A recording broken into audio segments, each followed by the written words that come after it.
Hello students, IIT brain में आपका स्वागत। आज हम जिस टॉपिक पर डिस्कस करेंगे उसका नाम है maximum electric field strength. Maximum electric field strength on the axis of a charged ring. Maximum electric field strength on the axis of a charged ring. तो मान लीजिए ये एक रिंग है और इसमें Q charge through out distributed है। आपको इस रिंग के एक्सिस के उस पॉइंट को कैलकुलेट करना है और पॉइंट कैलकुलेट करने के बाद आपको उस पॉइंट पर इलेक्ट्रिक फील्ड की मैक्सिमम वैल्यू कैलकुलेट करनी है, जहां पर इलेक्ट्रिक फील्ड सबसे मैक्सिमम वैल्यू देगा।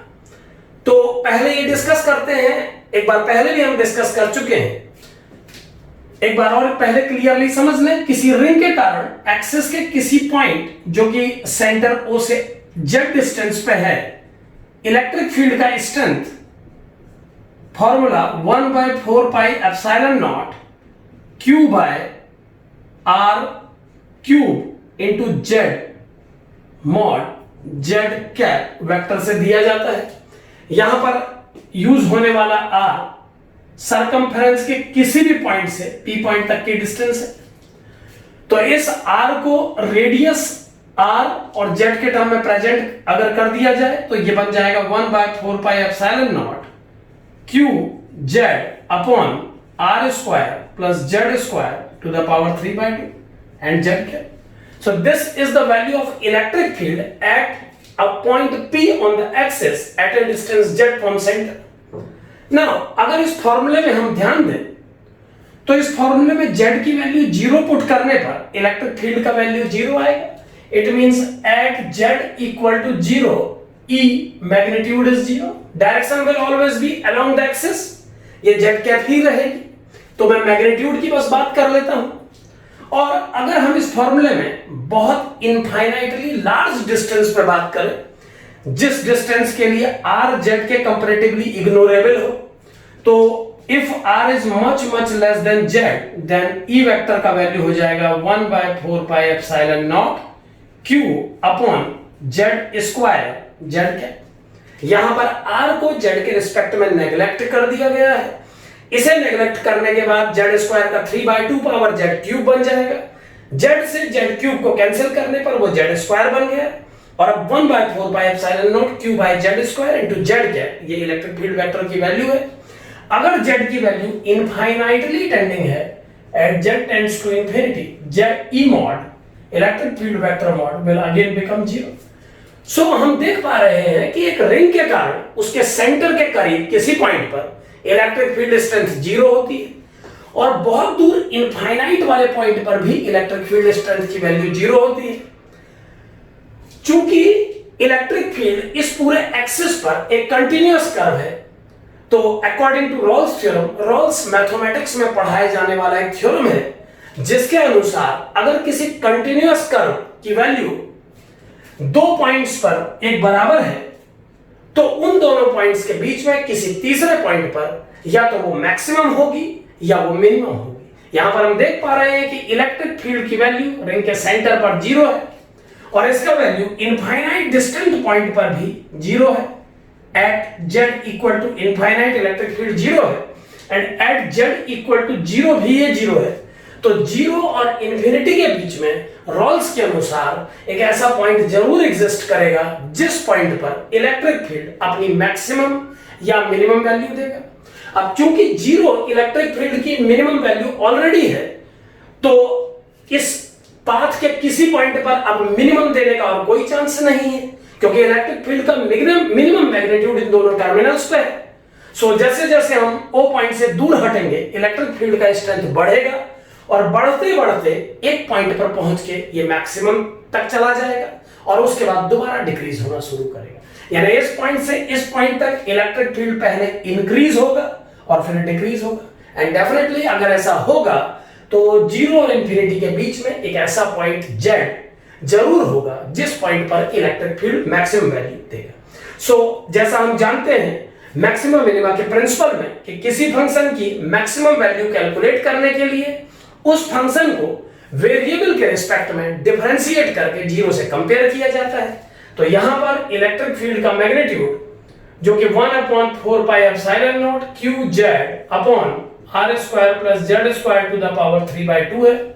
सो अगर हम इस इलेक्ट्रिक फील्ड को z के रिस्पेक्ट में डिफरेंशिएट करें तो हमें मिलेगा q/4 pi epsilon naught r square plus z square to the power 3/2। Differentiation of z with respect to z is 1 minus z and differentiation of this term is 3/2 r square plus z square to the power half and also 2z will be there divided by square of the denominator. So denominator की 3/2 power 3 power से convert हो जाएगी। कैसे differentiate किया गया एक बार देख लें। डिवीजन फॉर्मूला इस्तेमाल किया गया है, जो कांस्टेंट टर्म्स हैं उन्हें डिफरेंशिएशन से बाहर कर दिया गया है, सब कुछ रूल के अकॉर्डिंग चल रहा है।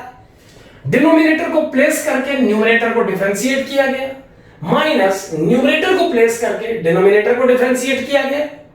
डिनोमिनेटर का डिफरेंशिएशन nx की पावर n-1 फॉर्मूले से सॉल्व किया गया है।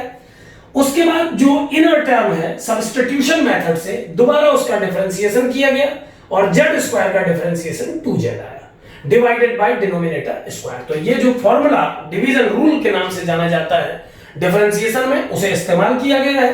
अब अगर हम इसे थोड़ा सॉल्व करें और जीरो से कंपेयर करें तो जीरो से कंपेयर करने पर हमें z का वो वैल्यू पता लग जाएगा जिस पॉइंट पर इलेक्ट्रिक फील्ड मैक्सिमाइज होगा। सो इसे सॉल्व करने पर डिनोमिनेटर जीरो से मल्टीप्लाई होकर जीरो हो जाएगा। सो केवल ब्रैकेट के अंदर जो न्यूमरेटर में टर्म है वही सॉल्व करना चाहिए। सो इस टर्म को मैं सॉल्व कर रहा हूं, r square plus z square की हाफ पावर कॉमन है न्यूमरेटर में। सो ये बन जाएगा r square plus z square minus ये बन जाएगा 2 से 2 कैंसिल होने के बाद 3z square. And now compare this term to zero. इसे जीरो से कंपेयर करने पर कोई आउटकम नहीं मिलेगा। सो इस दूसरे टर्म को जीरो से कंपेयर करने पर 2z square equal to r square and the value of z is finally r by root 2 plus minus।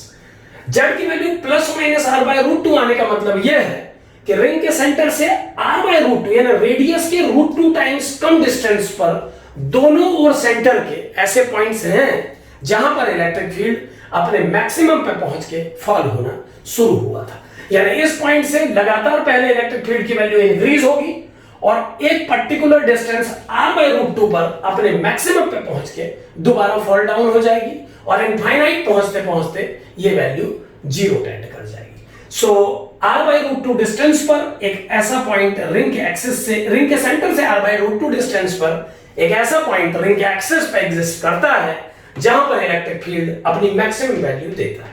वो मैक्सिमम वैल्यू कितनी है ये जानने के लिए हमें z की ये वैल्यू इस फॉर्मूले में पुट करनी होगी। सो इलेक्ट्रिक फील्ड की फाइनल वैल्यू क्या आ जाएगी एक बार देखते हैं। इलेक्ट्रिक फील्ड वेक्टर आ जाएगा 1/4 pi epsilon naught q r by root 2। मैं z की वैल्यू प्लेस कर रहा हूं इस फॉर्मूले में एंड z कैप ये डायरेक्शन शो कर रहा है divided by r square plus r by root 2 square it is r square by 2 whole power 3/2। और इसको फाइनली सॉल्व करने पर ये बन जाएगा 1/4 pi epsilon not QR by root 2 divided by 3r square by 2 to the power 3/2। It means 3/2 root 3/2 and r cube। कैसे solve किया एक बार फिर समझे। QR by root 2 न्यूमरेटर है, z कैप इसके डायरेक्शन को प्रेजेंट कर रहा है और डिनोमिनेटर में r square plus r square by 2 is 3/2 r square.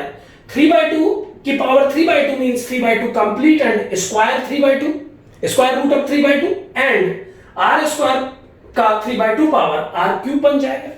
एक r कैंसिल करने के बाद ये r स्क्वायर बन जाएगा। रूट 2 को कैंसिल किया जा सकता है। सो सारे टर्म कैंसिलेशन के बाद जो फाइनल आंसर आएगा वो हो जाएगा electric field strength E vector is equal to 1/4 pi epsilon naught 2q by 3√3 r square z cap. So एक बार और मिला है, फाइनल वेक्टर आ जाएगा 1/4 पाई एप्सिलॉन नॉट, ये 2 न्यूमरेटर में आ गया 2q divided by 3√3 r square into z। किसी भी रिंग के एक्सिस पर दोनों ओर, सेंटर के दोनों ओर ऐसे पॉइंट होते हैं जिस पॉइंट पर इलेक्ट्रिक फील्ड की वैल्यू मैक्सिमम होती है। और ये बात हमें कैसे विजुलाइज होती है, ये बात हमें ये देख के विजुलाइज होती है कि इलेक्ट्रिक फील्ड का वैल्यू रिंग के सेंटर पे भी जीरो है और इन्फिनिटी पे भी जीरो है। तो किसी कर्व की वैल्यू, किसी फंक्शन की वैल्यू जो कंटिन्यूअस हो, अगर उसकी वैल्यू दो पॉइंट पर सेम है तो उन दोनों पॉइंट के बीच में एक ऐसा तीसरा पॉइंट जरूर होता है जहां पर उसकी वैल्यू मैक्सिमाइज या मिनिमाइज होती है। क्योंकि यहां एक्सट्रीम पर वैल्यू जीरो थी तो मिनिमाइज होने का प्रश्न ही नहीं उठ रहा था, तो हमने ये चेक किया कि इसकी वैल्यू मैक्सिमाइज कहां पर होगी। तो हमें ये पता लगा कैलकुलेशन से कि r/√2 डिस्टेंस दोनों ओर ऐसे पॉइंट हैं जहां पर इलेक्ट्रिक फील्ड की वैल्यू 1/4πε0 2q/3√3r² होगी और यही इलेक्ट्रिक फील्ड के मैग्नीट्यूड का मैक्सिमम वैल्यू होगा इस एक्सिस पे। Thank you.